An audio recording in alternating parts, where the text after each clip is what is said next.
Hi, we're the Infamy Fantasy Esports team. We host fantasy Fortnite tournaments on our website, infamy.gg. Head over there and check it out. There should be a tournament available for the FNCS season 4, week 1. So sign up there. But today we're going to be talking about competitive Fortnite. This past week, Ninja released, I believe it was like a 2-minute video or voice memo explaining the current status of competitive Fortnite and why he thinks he'll never be taken seriously.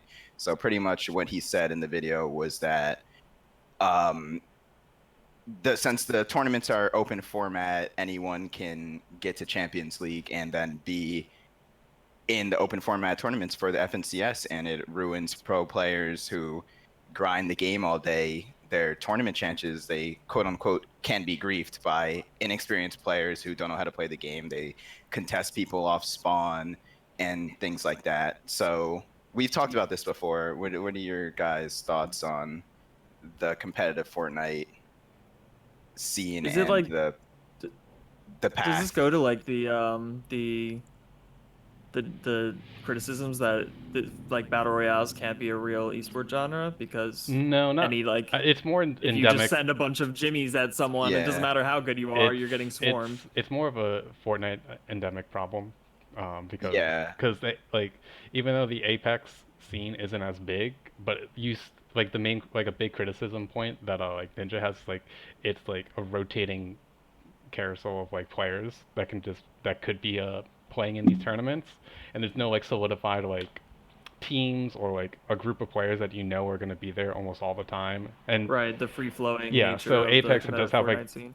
groups of three, so there are teams. It's not like a league like you see in Overwatch or like League of Legends per se, but it's like Or there maybe they're are there these just more. aren't any established orgs that are Yeah, they're constantly more. maybe there. there just aren't enough famous Yeah. Apex player that this warrants a Yeah, problem. pretty It's pretty only much Fortnite because what people care. Ninja is asking for is bringing back invitationals in Hmm. what he wants. But my opinion on it is, and I've said this in other videos numerous times, that Fortnite has openly said that they want their game to be inclusive for everyone. They want everyone to have a chance at the prize pool. With that being said, I do agree with Ninja on some points that it is very easy to get into Champions League. If I wanted to, I could just queue up into ranked and hide in a bush until top 2, get my hype points, and then I either beat the last kid and get bonus points, or I lose and just take all the placement points I've gotten and go on to the next game and rinse and repeat. I hit 6,000 arena points. Now I can compete in the FNCS. Not hard to do. No. so but my solution that I said in previous videos is that if Epic wants this to be the only qualification for being an FNCS, they need to enhance their rank to ladder or their rank system, and whether that be making it something simple like making getting into Champions League costs 100,000 hype. That way you have to play the game for 100 hours.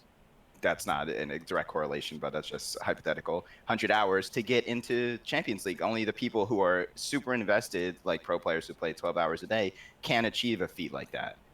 Well, what if That's just bigger gatekeeping though.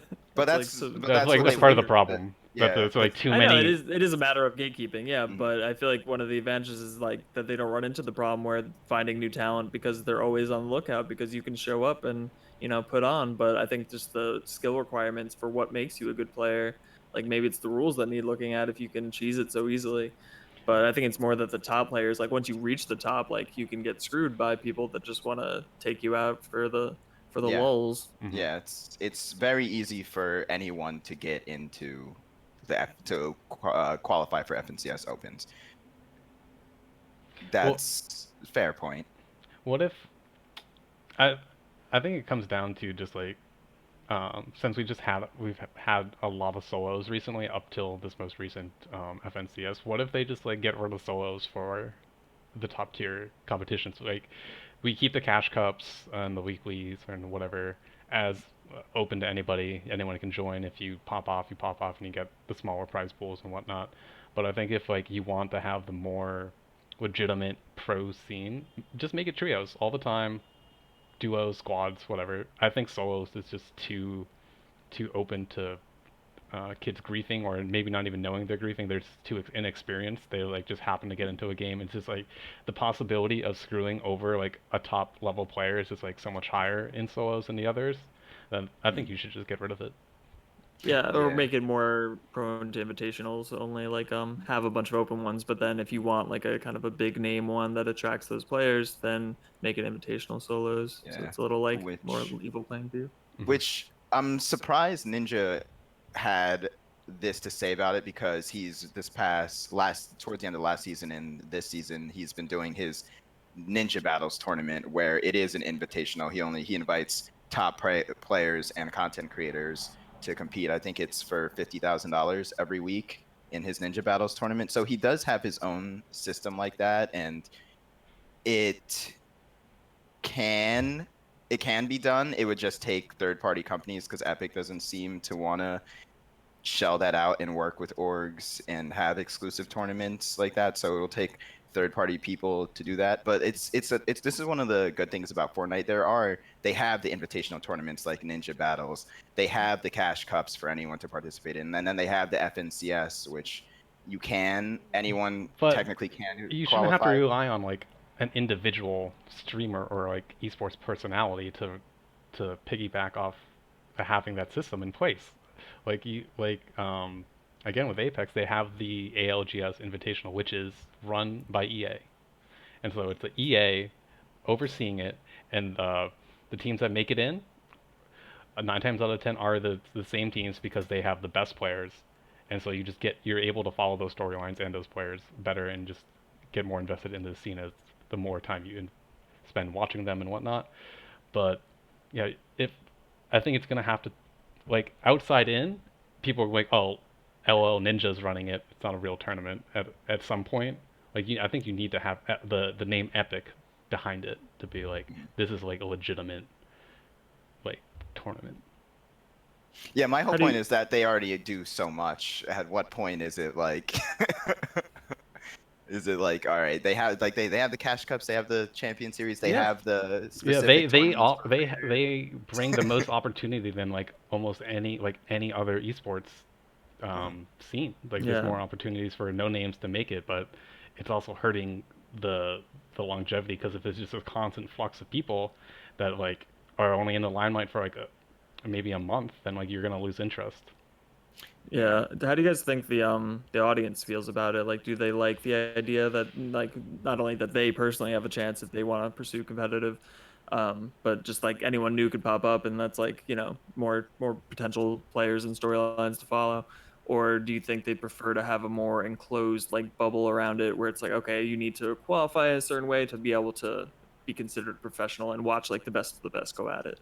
I think the audience doesn't mind. From my viewing experience of the past couple of Fortnite seasons, is it follows a pattern. So they release a new season and there's obviously a new meta. Then you have that learning period where everyone learns the new meta, and then people who excel in that meta will show up as top of the leaderboards. Like last season was known as the controller meta, and Yes. that's when the controller players rose to the top, and it creates these kinds of storylines and moments in time that you can go back to, like season 10 was the mech season, and you identify with these players who These all use these sound different refilled yeah, like yeah, you identify with Oh these yeah, they're all players, remember horrible. that. but Nobody Yeah. liked it. yeah, no one really liked it, but it goes to something we've talked about in previous videos, where is it better to have a new player who's the best at this current meta just pop up, or do you want to just have the same 100 You people in every tournament? you need it to be top heavy in terms of the same people with that chance of like I say like if there's 10 teams or 10 slots, I think you want 7 to 8 regular faces returning each time, and then like the bottom two are interchangeable. They can like kind of bring in new life to the event of like, oh, this is the new storyline and whatnot. Because this is going towards like a League of Legends point, but I was watching I Will Dominate and he was talking about how if you have so much like variance and like upsets and unpredictability, it just becomes a mess. Like it's cool at first when there's a few like kind of like, oh, this minor region team is like beating like a top like a major region, and like, oh, that's a cool upset. But if it's like upset after upset or like new person coming It in just stops being an upset and yeah, starts it's just becoming like the it's just norm. a mess, and then it's just like Yeah. a lack, like then it just looks bad for the game itself, like the balancing and whatnot is just in a poor state. So Yeah, back when Smash had actual competitive scene right now with LANs. But like there's always the same kind of, the top 10 was pretty solidified, but that really meant a lot when a newcomer like Dark Wizzy or someone would just like come up and be like, wow, he's just making a run at it, so this is a big deal, like we can focus on it. And like you still get the joy of like the top people clashing it out, even if it's like usually going to be one of the same 3 people winning it all. It's still like always, if you can keep the high level competition high, then the And rest is gravy. just expanding on that, Fortnite players are super over dramatic because from me on the outside looking in, Fortnite pro players, they have their pro elite scrims where they have the top, let's say 100 players on a region. They all queue up together and do custom lobbies, and they try and simulate hectic end games with 70 plus players. These people, they have their designated landing spots, and if you look at any of these leaderboards, like just go to NA East, you'll see the same names like Zate, Saf, Stretch. These people are always performing because they have this elite practice. So it's already kind of like that in a way where the top 100 players always qualify for these events. Like there are names that you just know are going to be in the I like that FNCS kind of finals method of already. like facilitating it yourself. Like you need to be welcomed into the inner elite because we're just getting ourselves better by playing against the top people. Yeah, but you exactly. really need to So earn that spot in that scrim block or whatever. but it's also determined by the pro players. So like if they don't like you, you just can't get into elite, which is something that happened to Unknown Army. He was kicked from elite scrims for always W keying and coming for people. They were like, bro, we're trying to stay alive till the end of the game, and my boy's just killing everybody. So he gets kicked out of elite scrims. I mean, but at the same time with him, he's not performing outside of these cash cups. So I think it's somewhat warranted in this case because it's just not. It is warranted, but it does have that. They claim that there needs to be more gatekeeping, but there already is a lot of gatekeeping and politics that go on behind the scenes in Fortnite Competitive, with drop spots being called early, which is why the whole collusion thing happened in the Fortnite scene, because these pro players, they would, like Bucky and Creo, perfect example. In the elite scrims, they would land Slurpee, go to the Slurp truck. They know the team that lands next to them, and they would exchange tags for Storm Surge and then get the Slurp Shock full heal. And they accidentally did that in an actual game because this is what they practice. So they know who's landing next to them in an open lobby because they hit a certain point threshold where only the top players will be in. So at some point, it becomes those scrim lobbies where you already know who you're landing next to, and you can do things like that. So it's not as unforgiving as Ninja wants to make it sound, because that does go on. Yeah, a player may get griefed by Jimmy in his first 2 games, but is Jimmy gonna make it all the way to finals? Because FNCS works through consistency over the 3 weeks too. So not only you don't have to come in first to qualify. If you're consistent, I believe it's top 25 or something like you can only that. get W keyed by Jimmy so many times Yeah, before it exactly. starts Like, being your fault. yeah, exactly. Like if Jimmy is really griefing your games that hard, maybe Jimmy's good. Maybe you're being outplayed. Yeah. Just maybe. Hot take. Mm-hmm. What if all these problems go away when the user base is above the age of 14? Or do you think they'll always be 14 years old? That's another point I was going to bring up. I think they should just increase the age to at least 16. I don't know about that. I am a advocate for an age on competitive after seeing the tweets and the way the pro players carry themselves and some of the things that have gone on in the Fortnite community with like things like using soft aim and macros in tournaments because these kids are just like, fuck it. There's no accountability or responsibility when you have players that young competing for hundreds of thousands of dollars. I also think, Blake, you're overestimating the maturity of, just because they're older does not mean they're more mature. Yeah. They're still living the exact same life they were when they were 14. So why would they be a different person? I'm just talking about the discourse. It would be a little bit more intelligent. Is all I'm saying. I'm going back to my same point. I doubt it. Like you brought it up off camera, but I'm like, it is straight up Lord of the Flies, and like it's not only in the tournaments, or it's Lord like of the Flies on social clout. media, and like the way that the community presents itself to the public, to the viewing public. Like it is it's like an impenetrable like nest of just like straight dumbass. Like I was like, I think just I don't want to the I don't want to sift through this. And like I think Ninja has a good point as far as like bringing an organization in to have some professionality in like how these players present themselves, because they're But all is kind of that, just that not playing the to their audience of personality 14-year-old of the boys. scene? Is that for better or worse? Is that not the established personality of the scene, where it's just like all these little boys just like calling talking each, bullshit calling at each other other? shitters. Yeah, Yeah, it's but, not like, a good the whole- optic. but- If you want like other scenes to like take you seriously, it's not good. Like you need, I think, Yeah. you need. But I don't some think it's their change. business model. I think it's that like they really do all these tournaments and like like they sell the dream to these 14-year-old boys so well that they all think that they're going to be in that top 100. And I think that's why the player base retains. It still goes down, like it's obviously not growing, but it maintains that crazy high number, and that's what they're all about. So like Well, it has been growing. FNCS amount of people who entered the tournament opens has increased every single season so far. I'm The- talking it about had. total player count. Yeah, it means. Oh, you're the talking game. about total user count. Okay. Yeah, Yeah, I'm talking because this about whole like thing is. Yeah, the whole thing's a ploy to get more people playing Fortnite, because for their shot at making money. So Just Yeah, and that's the end there's goal. no just reason. add another there's no rank. reason Just make it to like a legitimize. even higher rank than whatever the current one is. Champions. Yeah, just If I was a dev, I would do that all the time. Just like, yeah, oh it's look, just a new highest. it's rank. not fixing anything, but it's just like it's making it a little bit harder. Yeah, that's what I was saying. Like if you just make it take a decent amount of time to where the average person, like I, can't go to work and then come home and then just like hide in a bush and get to Champions League in a day. Now I'm qualified for the Add highest in level of Decay. play. You should add in Decay and like loss, because you don't actually like it's so hard to like actually like plump like D rank. So it's, Yeah, you because you can once you hit Champions League, even if you go below 6,000 arena points, you're still in Champions League. Yeah. So you just I gotta made hit it it. once per season. I made it. Time to grief. I mean the same thing's in Apex too. It's like if you reach whatever rank for that whole season, even if you keep losing, you're just gonna get stopped at that floor of whatever rank that is. But I don't know. We'll see.